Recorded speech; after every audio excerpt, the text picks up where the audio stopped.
There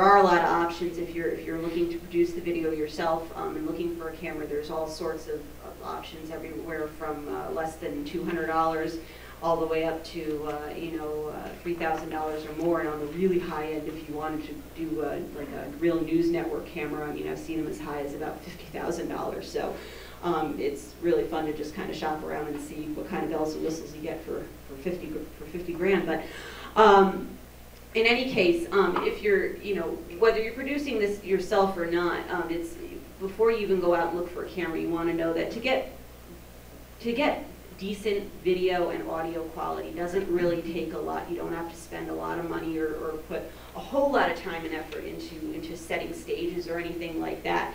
There's just a couple key things that you want to keep in mind. And first of all, for both video and audio, it's atmosphere. All right, on the video side, you want to be mindful of lighting. You do not want to, in daylight, be shooting into a window, because what ends up happening is you get the silhouette effect. It was great for Alfred Hitchcock, but doesn't really work on the day-to-day. After about 2 minutes, people get bored. They really do actually want to see what you all look like. So you want to avoid shooting into a window. You want to keep the general atmosphere, though, well lit, both the background and the subject matter, without it getting too bright or too dark. And you want to avoid busy backgrounds. It's better to shoot on a clean wall, or if you're going to have some sort of a background, a meaningful poster, that makes sense maybe if it has any relevance to the actual content. But otherwise, you want to keep your background clean and not have anything that's really going to detract from the main topic or subject matter. You want to be mindful of framing. You see all the movie makers walking around holding up their hands like this, trying to fit everybody into a little screen, and there's some relevance to that, because what you want to make sure is that when you're setting up your shot, the screen is filled with meaningful imagery. You don't want a lot of space between the top of the person's head and the top of the person's screen. And the top of the screen, you're waiting for a bolt of lightning to come out of the sky, but at the same time, you don't want to be cutting off the top of their head either.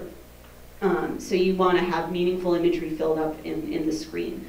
You use a tripod.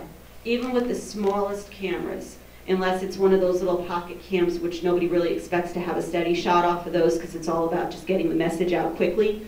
Otherwise, you really want to invest even in an inexpensive $40 tripod, because no matter how still you think you can stand, that camera's gonna move with every breath you take, and it will, it can detract from the overall quality, and it's a relatively simple thing to do. On the audio side, again, atmosphere. Try to avoid shooting where it's very noisy, with a lot of fans and air conditioners or a lot of background noise. Having the proper mic helps. If you can, and it's in your budget, you want to have a camera that can take an external microphone like this, like a handheld mic, or that camera over there is holding a shotgun mic. It's far better than the included onboard microphone that comes with a camera, which is only really meant to pick up ambient noise. So that's what you get for getting the basic video and audio quality to do, to just again be able to give a message, do an interview, that sort of thing.